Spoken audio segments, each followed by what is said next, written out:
You're live. Yeah, good evening, folks. I got the wrong screen up there, don't I? Hang on. Let's see, we've got to do something here. PowerPoint, there. Yay. Good evening, folks. Ken Hovind here in the crew at Dinosaur Adventureland in Lenox, Alabama, March the 10th, 2021. We believe the Bible is true. Tonight, Wednesday night, is our Whack an Atheist. I forgot to get my Thor hammer out that the kid gave me. I love it. Thor, and where's SpongeBob? Here we go. You folks who imagine evolution is true, just imagine we all came from a rock. Just imagine you need whacked. We're trying to straighten you out. We want to save you from going to hell, what we're trying to do, because you need to trust the Lord. Now, Don Lincoln, Catholic from Notre Dame University, is not necessarily an atheist, but he supports the atheist cause. We're going to whack him sweetly in Christian love tonight with kind of a technical topic here. We believe dinosaurs always lived with man. They did not live millions of years ago, and evolution is the dumbest and most dangerous religious cult in the history of the world. So, those are the nice things we say about it. Come on, visit our Dinosaur Adventureland. How long you been here now, brother? A month in July, and then we came here in November? October. Okay. And how you like Dinosaur Adventureland? Love it. And you're up on the cabin 20 at the far end, and it's quiet up there. That's quiet. Yeah. Peaceful. Okay. Let's see. How long you been here? In and out for a long time? Yeah, about 6 months. Not too much. Okay. And come on, visit Dinosaur Adventureland, 1 mile north of the famous downtown Lenox. By the way, we got to pray for Tom, 75 years old. He was up 17 feet in a tree cutting a branch, and the branch came down, bounced off another tree, and came over and hit his ladder, broke the ladder out from under him, broke his femur, took him to the hospital. He got home today, I think. He was supposed to. Had to do surgery, a hip, leg femur surgery. And you don't need to be 75 feet or 17 feet off the ground when you're 75 years old, I don't think. But He doesn't feel I don't feel 68 either, and I feel great most of the time. Anyway, so pray for Tom and pray for Ralph. One of the volunteers came to work here about 2 months ago. Just took him to the hospital today. He's only like 31 years old. So pray for Ralph. Okay, let's see. Come visit Dinosaur Adventureland. People come all the time here. What's this? 36 cases of spontaneous miscarriage, stillbirth after the COVID-19 vaccine. Interesting. Wonder what's in that thing anyway. I'm curious. That's an old slide. John is not here today. He's coming back. Need more DeWalt batteries. Oh, gee, how many? We need more DeWalt batteries. If you got some of them, you want to buy some for us, then we always use for our power tools out there. Help us stay open for free. Join our 777 clubs. I like what those folks are doing. I want to help them win souls. Make any checks to CSE, Creation Science Evangelism. All right, tonight, welcome to Whack an Atheist Wednesday with Dr. Kent, the Science Gent. If Bill Nye can call himself a science guy when he believes he came from a rock, and Simon Dan thinks we came from a rock, then anybody's a science man, okay? I wore red on Wednesday to Whack an Atheist just to, well, okay. We've been looking for one functioning brain cell. They came from a rock. Whack an Atheist is easy, it's fun, fast. Like whack-a-mole, they stick their head up, you whack it back down. When they stick their head up and say something stupid, whack them down. Now, sometimes they say something interesting. I listen. But if they say something dumb, I'm going to whack them, okay? This guy said, everywhere I go, I see his face. That's the atheist. I'm there. One guy did one, Kent Hovind's atheist's worst nightmare. Kent Hovind. I love it. Okay, pay attention, boy. Foghorn Leghorn. How many of you grew up on Foghorn Leghorn? Pay attention, boy. I say, pay attention, boy. Pay attention. This is for your own good. Okay, Don Lincoln did a YouTube, What Happened Before the Big Bang? I want to play some of that tonight, and I want to explain. The Bible says very clearly, in 6 days the Lord made heaven and earth, the sea, and all that in them is. Would that include the stars? Yep. Made the stars on day 4. Cover much more on that in our seminar series, available from drdino.com. Extension 1, did they get that working today, Kelly? Yes. At 8 a.m. in the morning, it will be working again. Tomorrow morning at 8, it'll be, meanwhile, I'll call extension 2. Yes. Or you can call extension 3, but I have no clue what's going on, so it wouldn't do any good. But I'll answer. I'll be nice to you. Hi, how you doing? Okay, get our seminar series, $50 for the whole thing. Okay, Dr. Don Lincoln from Fermilab and works at Notre Dame University, put an interesting YouTube out. I said, somebody needs to whack this guy. Let's see here. I got to expand full screen. Is that? No, Control F. Something F. Alt F. I don't know. You can click that little square there. And go get it.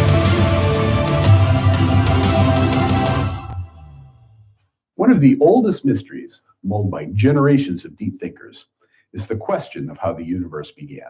Well, let's stop right there. If you're still mulling over the question, you're not obviously believing your Bible. Don, you go to work at a Catholic university. The Bible very clearly says God created the heaven and the earth. And if you got a better answer than that, I'd like to hear it. I mean, a real scientific answer.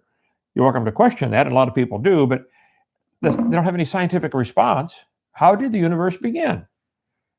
The Big Bang is not an answer, as I'll show you in a second here. And we know a great deal about what happened. You know a great deal about what happened. Now listen to what he says here. They make these statements, and the kids believe them. Science offers a compelling and solid narrative for a great deal of the story. Hold it. Science has a compelling, solid narrative. Like, means science can tell us where time, space, and matter came from? Don? I'd like to hear that compelling, solid answer, okay? What you gave on this YouTube is not a solid, compelling scientific answer. Science does not have an answer for where time, space, and matter came from. Stop lying to the kids. But it's not complete. Let me recap what we know for sure. We know that the visible universe was once smaller and hotter, and it's expanding. Okay. Stop right there. Do they know that? No. But if you say that to the kids over and over in class, the kid leaves after going to 4 years at Notre Dame and say, wow, we know that. They never stop and question. Are you sure? How do we know that? You don't know that, Don. We know that there was a moment when the expansion began. You don't know that either. Stop the propaganda. We know that that moment was about 13.8 billion years ago. You know no such thing, Don. You do not know that. You're basing all of this on one scientific observation, the redshift. What on earth is that? We'll cover that in a minute here. For over 50 years, we've known of the cosmic microwave background radiation, which is also called the CMB. The CMB is the earliest thing we can see in the history of the universe. In fact, it's the remnant afterglow of when the universe began. The CMB presents a picture of when the universe was about 400,000 years old. This is just propaganda. You don't know any such thing. But they state it, and kids believe it, and they get tested on it. Which is when the universe was about 0.003% its current age. If we equate my current age to the age of the universe, seeing the CMB is like seeing a baby picture of me when I was 14 hours old. Okay, so you see the cosmic background radiation. You see, take a picture, and you see with a special type of camera that records radiation, and you somehow know the age. I'm going to have a hard time swallowing that one, okay? But let's keep going. Man, I was a cute baby. However, while the oldest thing we can literally see existed 400,000 years after the universe began, you do not know any such thing, Don. You are believing all this because you were taught this and you were miseducated. Come, watch my seminar. We can straighten you out. We actually know about the conditions in the universe much before that time. You know of no such thing. You do not know the conditions of the universe before that. Everything you said so far is contradicting clearly what God said about it. Jesus said the creation of Adam was the beginning. Matthew 19:4, Mark 10:6. Don, do you believe that? Or was Jesus lying? Or was he stupid because he didn't go to Notre Dame? God wrote on a rock with his fingers that in 6 days, he made everything. Exodus 20, Exodus 31. Was God lying? Don, do you believe God lied? Do you believe the 10 Commandments? For instance, at the moment which we can see the CMB, the universe had a temperature of about 2 centigrade. How are you telling that? That's off topic, but I wanted to question that. But watch what he gets into here. These numbers just impress the kids like, oh, wow, we know. No, you don't know any such thing. But the universe is expanding and cooling off. At even earlier times, the universe was hotter than that. I would agree. As something expands, it cools off. I can understand that. Okay. Everyone keeps pointing out the pentagram on a shirt. Yeah. Oh, yeah. That's the first thing I noticed. And you got to stand in front of a chalkboard with a whole bunch of formulas on it, right? That'll impress them. Well, we can't see the universe when it was much hotter. We routinely recreate the conditions of the early universe in huge particle accelerators like the Large Hadron Collider in Europe. When we smash nuclei of lead together, the temperatures are as high as 7 trillion degrees centigrade. That's hot. One has to be a little more careful about the definition of temperature when talking about the most energetic collisions ever made. But when the LHC is colliding beams of protons, researchers create temperatures last common in the universe when it was 1/10 of a trillionth of a second old. Hold it. So they're smashing things together in Switzerland at a collider, and they're finding out, they know that when the universe was 1/10 of a trillionth of a second old. 1/10 of a trillionth of a second. That's not too long at all, is it? And you know this stuff, right, Don? Okay. That's 10 to the minus 13 seconds for the amateur scientist crowd. So these are all facts. These are not all facts, Don. None of these are facts. Wake up. This is propaganda. If we define the moment when the expansion of the universe began to be time equals 0, we have hard data for times after 10 to the minus 13 seconds. You have hard. No, you do not. I don't see how kids can make it through classes like this and maintain their sanity. Okay, let's go on. That should impress the heck out of you. No, I'm impressed. All right. I am so impressed. I don't know what the heck needs. I don't think I had any heck in me that needs to be impressed out of me, but anyway. Still blows my mind. Now that I believe. I believe that part. It blew your mind. Okay. That's what I do every day. It'll blow your mind. Yeah, I believe that. But for all we know, there are still things we don't. Yeah. For instance, there is that time period between time equals 0 and 10 to the minus 13 seconds. There's a time period in there. Yeah. Okay. And let me guess. You need a government grant to study it, don't you? Did I get that right? Okay. Yeah. Science doesn't know exactly what happened during that time. And we don't know about time equals 0, and even less about what happened before that. On the other hand, not knowing everything is quite different from not knowing anything. We have some very informed thoughts. The most popular idea explaining both the expansion of the universe and uniformity of matter and energy is an idea which says that at a time of about 10 to the minus 36 seconds, the universe began expanding at speeds faster than light. The universe began expanding at speeds faster than light.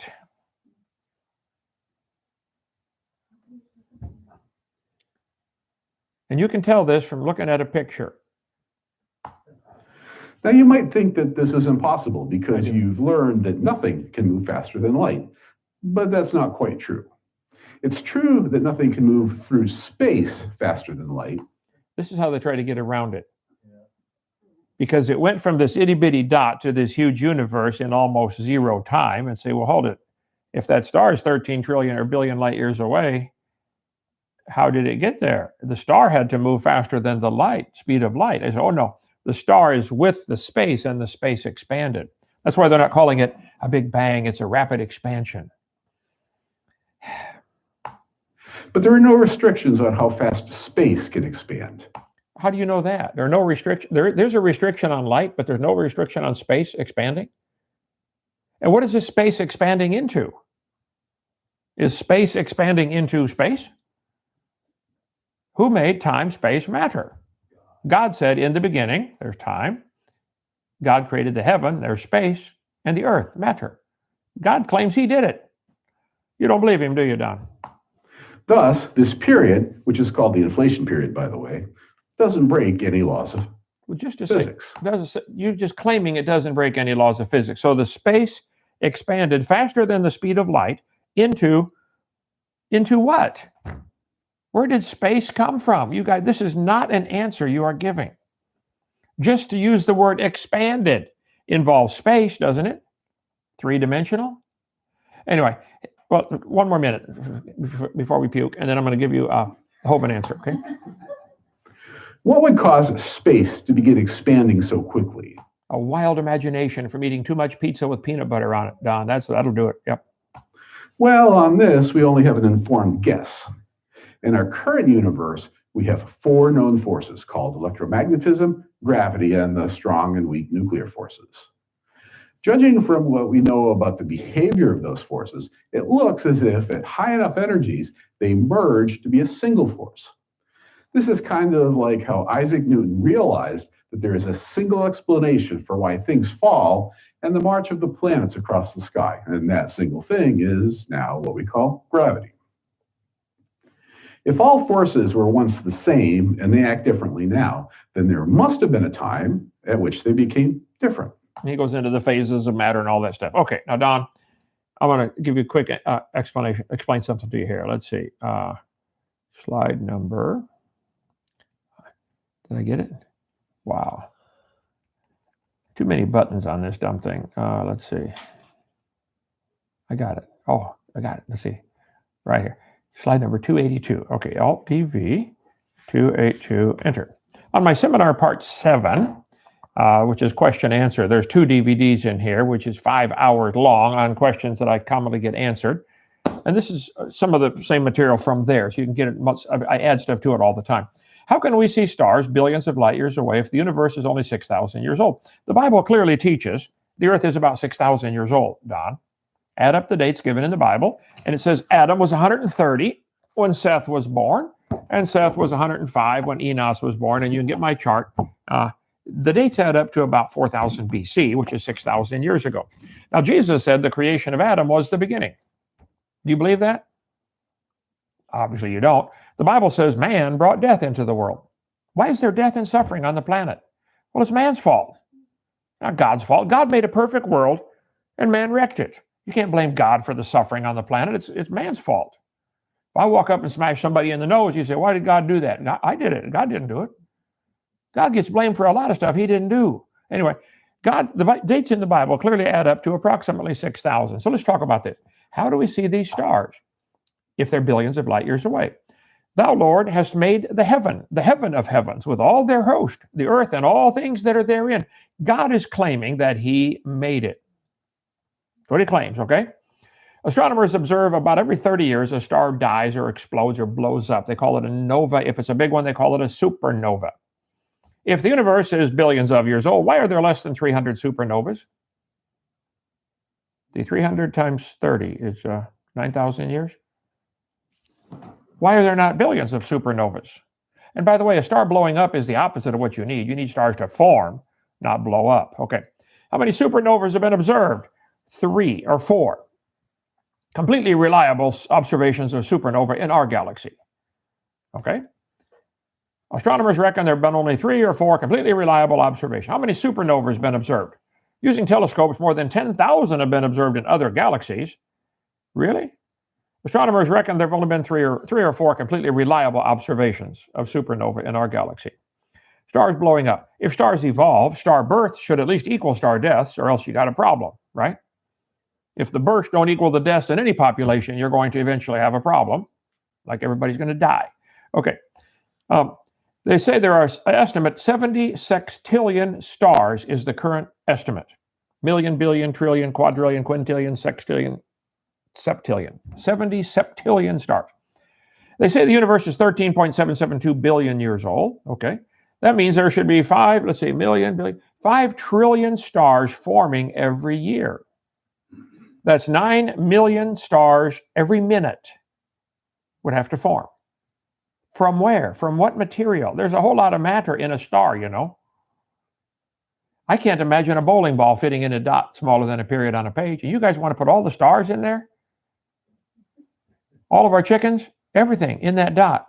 I have a hard time believing that. Anyway, everybody on Earth could own about 11 trillion stars to yourself. If stars evolve, star births should equal star deaths. What's going on here? New stars are constantly being formed. I don't believe that for a second. Star baby. Okay. The silent embarrassment of modern astrophysics is we don't know how a single one of these stars managed to form. Above the heavens. I think God ought to get the praise for the stars instead of some stupid theory that we know happened 13.8 billion years ago. He laid the beams of his chambers in the waters. We cover about the canopy above on video number 2, how the Earth was, not the universe, but the Earth probably surrounded by a crystalline canopy of water, ice, a couple inches thick. I think there might also be crystalline canopy around the universe based on just one observation from Scripture. It says, it's estimated, let's see, 11 trillion stars. Where's the verse on that? Oh, Psalm 148, I believe, about the water that be above the stars. There may still be something up there, above the heavens, I mean. So, let's see. More stars. Okay, stars are so far away, they appear to be pinpoints of light. The only thing we can really see is the color. What color are they? Stephen Hawking said. How do we know how far away the stars are? Good question. Accessed today. Eric Gergensen, senior editor at Encyclopedia Britannica, specializing in physical science and technology. He wrote for the University of Chicago Press before he joined Britannica. The answer is just plain old geometry. How do we know how far away these stars are? Geometry. Well, now, Don, I happen to have taught geometry and trigonometry for 15 years. I think I can answer this question. Hold out your hand at arm's length and close one eye. Now open that eye and close the other eye. If you do that, you notice the things beyond your thumb appear to move, right? When you switch eyes, you can see it move back and forth. That's called parallax, okay? If you know the distance between your eyes and the angle which your hand moved against the background, you calculate the length of your arm. It's called the parallax, okay? Of course, you wouldn't measure your arm this way, but now make the triangle much bigger. Instead of your two eyes as the base of the triangle, have those 2 points be Earth on opposite sides of the sun. Ooh, that's a big circle. We go around this big circle. You know, it takes a whole year to go around, and we're moving fast, right? If you take pictures of a star, if the star is close enough, it'll move relative to background stars. So this is called parallax trigonometry. They look at the star in June, wait 6 months and look at the star again in January, and they get they get an angle. And they use simple trigonometry, sine, cosine, tangent to follow it. Let's see. Access today. Astronomers estimate the distance of nearby objects in space by using a method called stellar parallax or trigonometric parallax. Simply put, they measure a star's apparent movement against the background of more distant stars as Earth revolves around the sun. Parallax is the best way to get distance in astronomy, said Mark Reed, an astronomer at Harvard Smithsonian Center for Astrophysics. He described parallax as the gold standard for measuring stellar distances because it does not involve physics. Rather, it relies solely on geometry. Okay, if you have two observation points and you're looking at a third point and you want to calculate the distance, how far away is that tree or something like that? If you know the distance between your two observation points, I can stand here, look at the tree, go over here and look at the tree, and make a triangle out of it. Simple high school trigonometry, sine, cosine, tangent. I can then calculate the unknown distance out here if I know the angle. You have to know one side and two angles, or two sides and one angle, and you can figure out everything else about it. Okay? So Earth's diameter is about 8,000 miles, 7,926 for you technical folks. Okay? So the furthest you can get away from somebody on Earth would be about 8,000 miles. You can't get any further away. That's the size of our planet. So to enlarge the circle, they look at the star in January and look at the star in June. Well, it's 93 million miles, roughly, to the sun. So the diameter of our orbit is about double that, or 149 million kilometers. It takes the sunlight 8 minutes to get from the sun to the Earth at the speed of light. 8 minutes. Traveling fast. So the diameter of our orbit around the sun is 16 light minutes. Let's see, 16 light minutes. A year has 525,948 minutes in it. So that little triangle I drew there with a little yellow dot supposed to be Earth. Earth is way too big or way too small to fit on. You wouldn't even see it if I made it to scale. But you're telling me you can have two observation points. We'll change it all to inches. 16 inches becomes our 16 light minutes. So across Earth's orbit, you're going to try to measure a distance 525,000 inches away. That's 8 1/3 miles. Tell you what, get your surveyor's transit, set up two surveyors 16 inches away from each other. Both of you look at a dot 8 1/3 miles away. That's a pretty skinny triangle, right? That, Don, is what you get for 1 light year. 1 light year. And they're telling me it's 13.772 billion light years away. How did you measure that?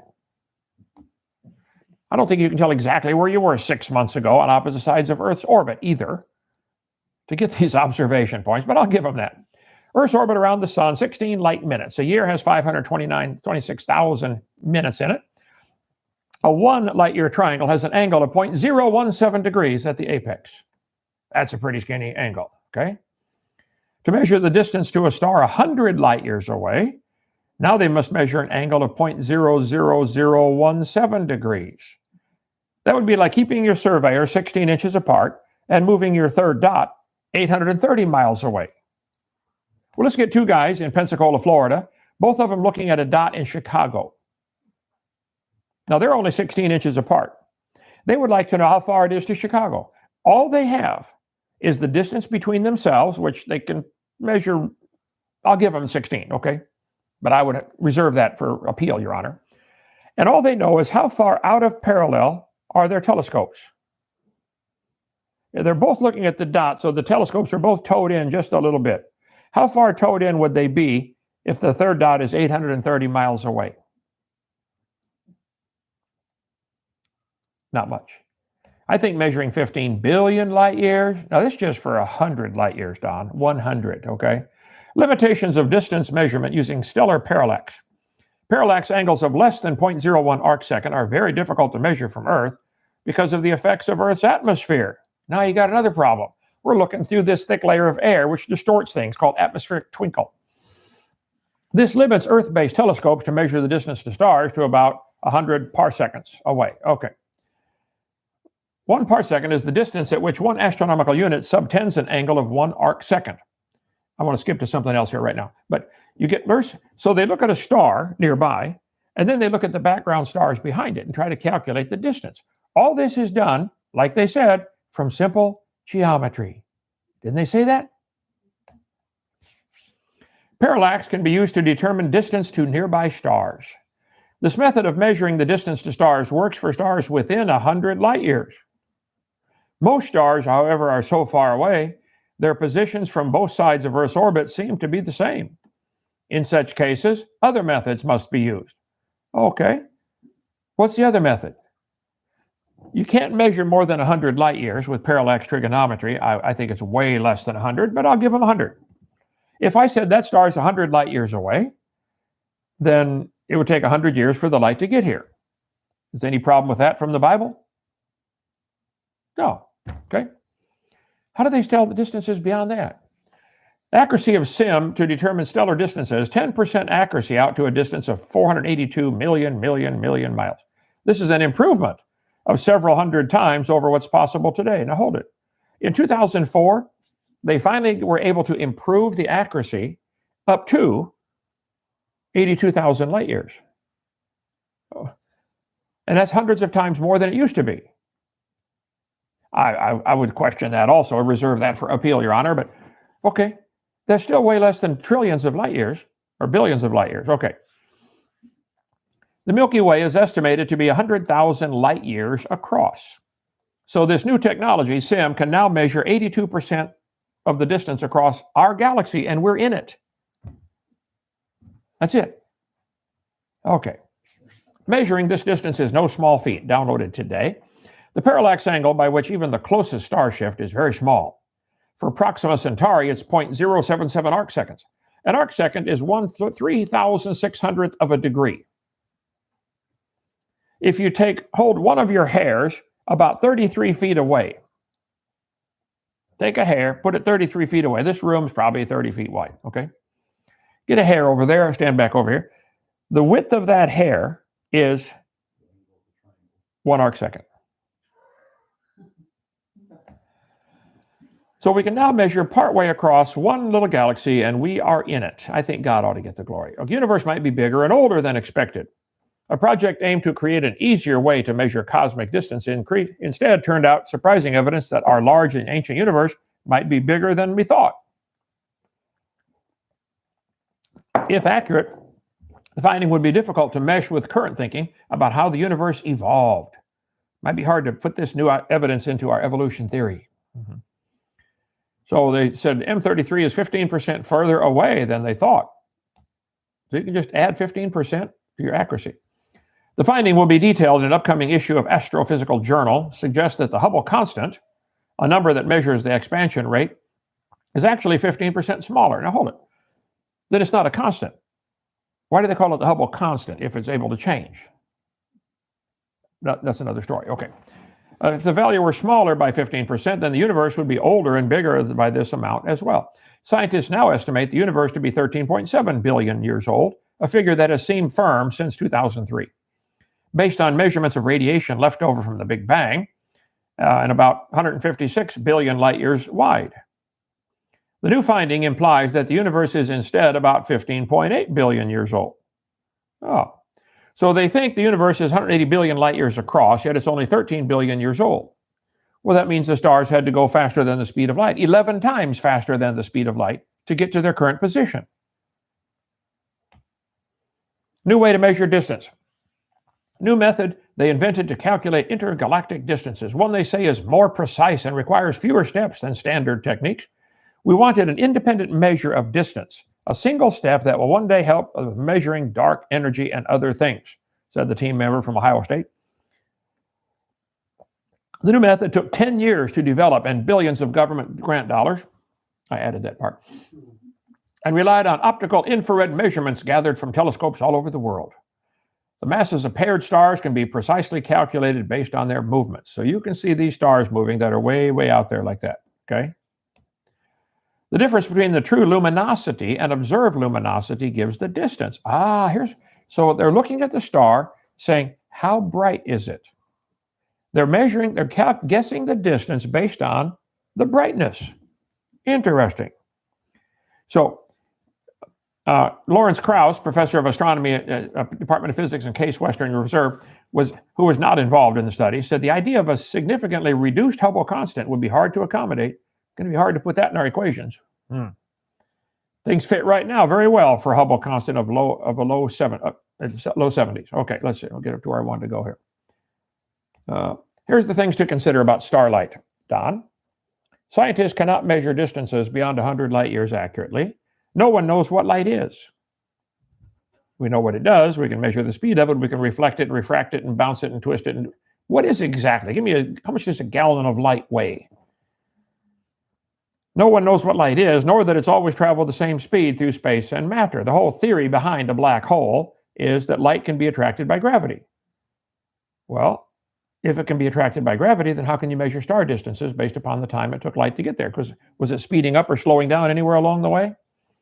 1999, Houston Chronicle said Dr. Howe, working at Harvard, slowed light down by cooling it. They cool it to 50 billionths of a degree above absolute zero. The light was slowed down to 38 miles an hour. Hold it, light slowed down to 38 miles an hour. Dallas Morning News ran an article, they slowed light down to 1 mile an hour.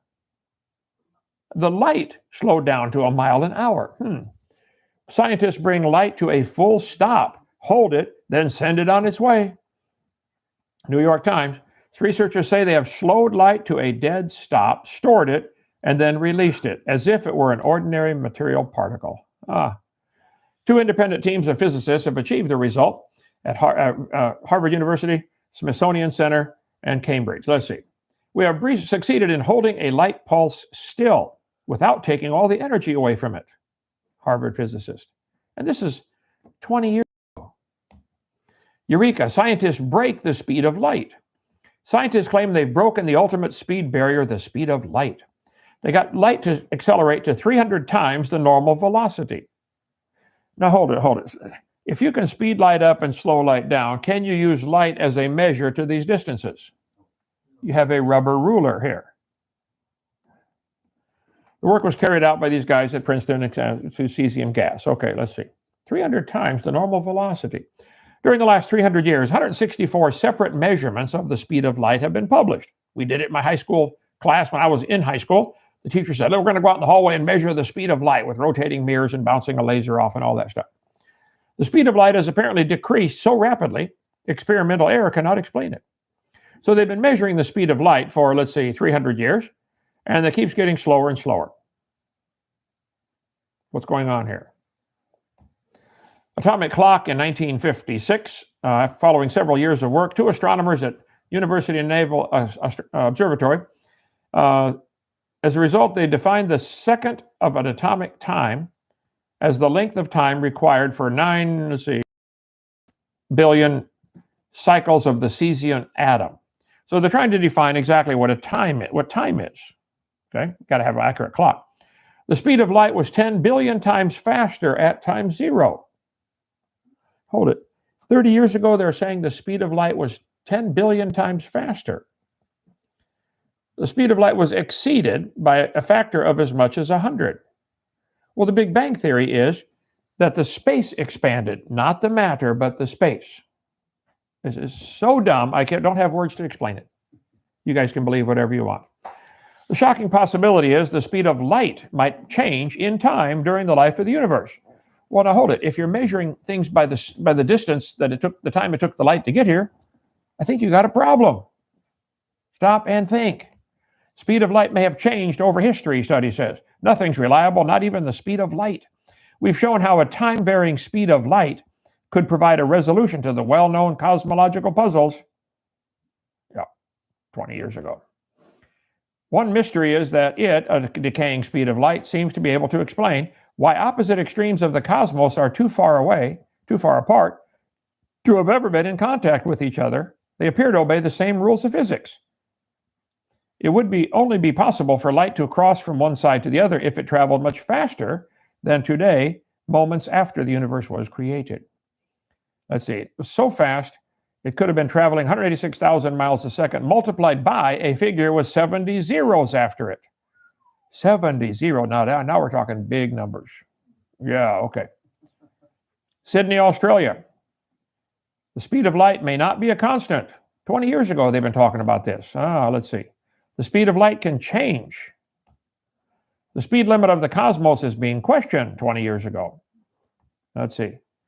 Now, the yellow part here. It could require a complete revision and maybe an abandonment of the inflationary hypothesis. We might have to give up the idea that the universe inflated. I think you should give it up, okay? Discover magazine. Faster than the speed of light. Speed of light is not a constant. New Scientist, CNN, the Communist News Network, okay?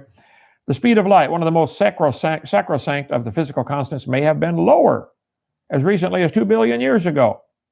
Researchers in Switzerland succeeded in breaking the cosmic speed of light by getting light to go faster than, well, light.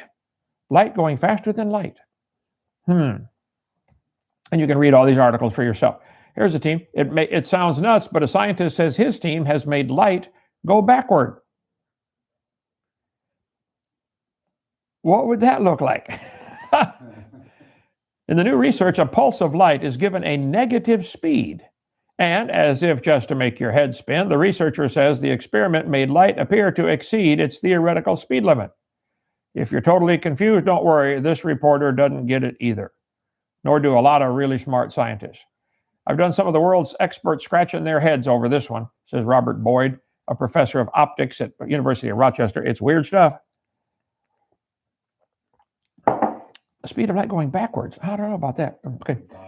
We sent a pulse through an optical fiber, and before its peak even entered the fiber, it was exiting the other end. Through experiments, we were able to see that the pulse inside the fiber was actually moving backward. You can read it for yourself. I don't know. As the pulse entered the material, a second pulse appears on the far end of the fiber and flows backward. Interesting. LiveScience.com published that. Okay. Here's some things to consider, Don. The creation was finished and mature when God made it. God didn't make an egg and a sperm in the garden and say, hope you find each other. He made two full-grown adults. Jesus made wine out of grapes that never existed, aged in time that never was. Didn't he? How old was Adam on day 1 or day 6 when he was made? 0. Did he look 0? No, full grown. God didn't make 2 babies and hand them a package of seeds and say, plant these quick, you're going to get, No, it's a full-grown garden. The whole world's mature. So a creation that's mature is the only way it'll work. A light year is a distance. It is not a time. It's the distance light can travel in a year. The speed of light is not proven to be constant. Why would star distance have anything to do with the age of the universe? I like this one. How do scientists measure ages of stars? We can find the absolute age by comparing a star's color and brightness with those in the evolution models. What? First you make a model of what you think it ought to look like, then you compare it to the model, and that's your answer. So you're comparing the color to determine the age, the absolute age. You guys have got to be certifiably insane. Everyone's asking, how did the light from the star get here? They're asking the wrong question. The Bible says God sits on the circle of the earth, and the inhabitants are like grasshoppers, and he stretcheth out the heavens. 17 times in the Bible it says God stretched out the heavens. If he made the earth first, like he said in the Bible, and then made the stars on day 4 and stretched them out into place, we would see a red shift. And they could be billions of light years away and be 6,000 years old. Not a problem. He made the stars on day 4. See, he stretched them out. The question is not how did the light get from the star to here, but how did the star get from here to there? Asking the wrong question. So what about this red shift or Cepheid variables? What is this red shift? Well, how many of you ever sat at a train track waiting for the train to come by, and when it comes toward you, it squeezes the sound waves together, which raises the pitch, and when it goes past you, the pitch drops. It goes, you've heard that called the Doppler effect, okay? The theory is that this also works with light, and maybe it does. I think it probably does. So if something is putting off a light, like a star, and it's moving toward you, it'll squeeze the light waves and give a blue shift. If the star is leaving us, it gives a red shift. The spectrum shows dark absorption lines first seen by Fraunhofer. These lines can be used to identify chemical elements in distant stars, but they also tell us the radial velocity.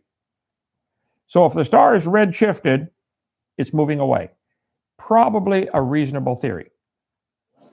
So if I look at a star through a telescope and I see a red shift, I can now measure the distance. Is that what you're trying to say? Red shift, the way astronomers use to tell distance of an object is the very far away universe. The same happens when when an object that emits light moves very fast. An object like a star or galaxy that's moving away and moving toward us will look more blue than it normally does. Blue shift, red shift. The absorption line will appear in a spectrum if the absorbing material is placed between the source and the observer. Absorption line. We'll tell you all that on your own. Red shift, let's see. This is then interpreted as the Doppler shift that is proportional to the velocity of recession and thus to distance. So you see a red shift, you say the star is moving away. I'll go with that. But now you're going to try to tell me the distance based on this red shift. You can't measure it with parallax trigonometry beyond 100 light years. And so you can't measure it with redshift, I don't think. They're making up these giant numbers. Increase in wavelength. They stretch the light waves out. Okay. Does redshift indicate? What does redshift indicate? It's a key concept for astronomers. The term can be understood literally, the wavelength of the light is stretched. So the light is seen as shifted toward the red part of the spectrum. Okay. It's stretched out. Clocks, gravity, and the limits of relativity. What is redshift? Astronomers use redshift to track the rotation of our galaxy. In 1910, astronomers at Lowell Observatory noticed that the light from nearly every galaxy was redshifted. For some reason, most galaxies in the universe are racing away from us. Anybody got an idea why that might be? He made the Earth first, and then made the stars. 1929, Hubble matched up these redshifts with distance estimates to these galaxies and uncovered something remarkable. The farther away a galaxy is, the faster it's receding. Stop and think about that. As it gets further away, it goes faster. What is speeding it up? Where's the engine and the gas pedal on this thing? Bible says he sits on the circle of the earth and he stretcheth out the heavens, Isaiah 40. 17 times he stretched out the heavens. The Bible's making it real clear. Okay. He stretched out the heavens, Job 26. Well, nearly 50 million public school students are being brainwashed into thinking the Big Bang is part of science, and it's not. It's nonsense. And Don, you teach at Notre Dame University, and you're brainwashing students into doubting the clear teaching of God's Word. God claimed he made it all. The dates add up to about 6,000. The Bible clearly teaches that man brought death into the world. It's man's fault. We messed it up. But the evolution theory that you are supporting says death brought man, doesn't it? If one animal evolves a little better than the rest, you got pick a herd of cows. One cow evolves a little better. This is how evolution is supposed to work. It has a mutation that it is now superior to the rest. Well, two things have to happen. The rest of them have to die, or this new improved gene doesn't take over, and this new improved genetic cow has to have another new improved genetic cow of the opposite sex in the same place. It's a big world, at the same time. And they got to find each other and be interested. You got a whole bunch of problems. But let's say that worked. And now you have a whole improved herd of genetically improved cows. Now they multiply and a bunch of cows are produced. And now you have to have it happen again and again and again. And to slowly, very slowly change into a new kind of animal. It is pure imagination. It doesn't happen. It's dreamland. And it's certainly contradictory to what the Bible says. And you're welcome to doubt the Bible for now, if you'd like. But every idle word men shall speak, they shall give account thereof in the day of judgment. Coming. Don, I feel sorry for you. You're going to stand before God and say, Lord, I blew it. I messed up. I ruined a lot of people's faith, didn't I? Yeah, you're doing that. All right. That's your choice. Okay. Questions, comments here? Sorry I went so long. Don, consider yourself whacked. Start teaching the truth. In the beginning, God created the heaven and the earth. No conflict at all. All right. See you tomorrow. Bye. Yay.